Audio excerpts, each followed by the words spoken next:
เอาคำใหม่ส่งเขาไอ้ก่อนเขาไว้เสียแล้วเขาเลยหูจัก workspace ยาวกว่ายาวในเขาเดี๋ยวมาสืบหูจักลาย import ไฟล์วิดีโอของเขานั่นกันเนาะแต่เดี๋ยวเอาเข้ามาในโปรแกรมแล้วก็มาตัดต่อนั่นกันอันดังสุดให้เขาเมื่อดับเบิลคลิกในอันนั้นก็เมื่อเอาดีในโฟลเดอร์ของเขาเดียนเขาเตรียมไว้นั่นกันนะแล้วก็เขาหลักวิดีโอของเขาอันเขาเตรียมไว้นั้นเข้ามาง่ายๆครับเอาค่ะอันนี้ก็วิดีโอของเขาเข้ามาเรียบร้อยแล้วค่ะนะ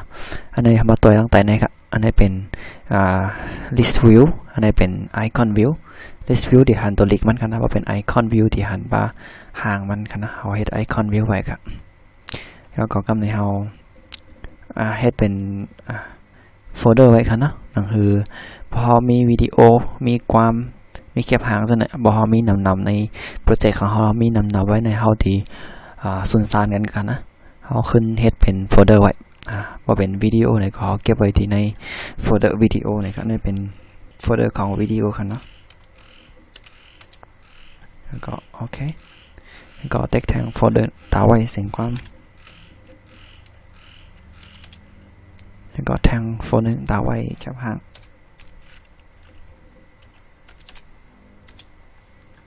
โอเคไว้เสร็จนั้นก็เขาแงบเอาวิดีโอของเขาไว้ในโฟลเดอร์ของวิดีโอค่ะนะนั่นคือเพื่อเตรียมสุกซักกันนี่เป็นโฟลเดอร์ของวิดีโอค่ะเอาเข้ากันทีนะนะครับนั่นจะเป็นวิดีโอของเขาเอาค่ะกำเนิดเขามาหูจักไลท์เฮดเซอร์เคิลกันค่ะ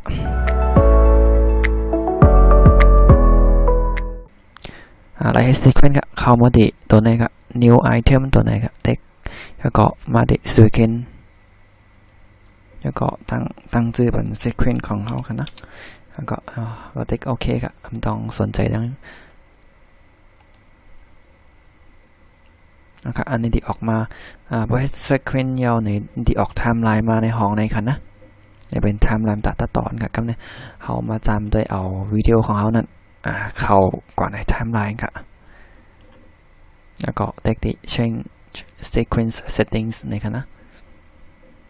ก็เนี่ยอันนี้เป็นตัวอย่างมันค่ะเงียบเอามาแค่เอามาไลฟ์คลิปไหนก็ไลฟ์ค่ะอันนี้เป็นตัวอย่างมันจำด้วยกันนะก็วิดีโอโหไหนก็ไว้กันไหนกันนะสืบตัววิดีโอโหนาแทงลายเฮดลายใจเครื่องมือค่ะเนาะลายใจเครื่องมืออันไหนอีดอดจะไหนค่ะแต่อันลำลองมันอันบรรจัยกันนั่นกันนะก็ไว้วิดีโอคลิปไหนก็ไว้กันนี้กันค่ะไม่ส่งค่ะ